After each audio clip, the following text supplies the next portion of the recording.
হাতায় দেখি যে এই খালি মধু এই জায়গায়।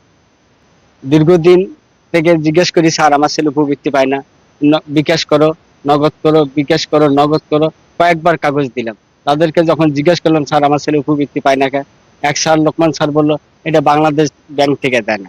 আরেকজনকে জিজ্ঞেস করলাম, সে বলতেছে এটা শেখ রেহানার বোন দেয় না।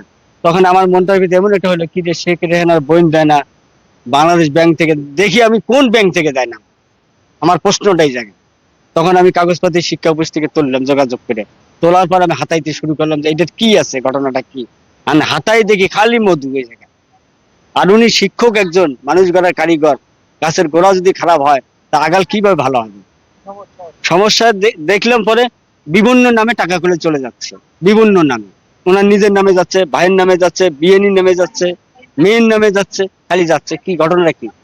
সরকার যে জায়গায় বলছে 100% দিবে, আমি শিক্ষা অফিসারের সাথে কথা বলছি, সেও বলছে এটা 100% পাবে।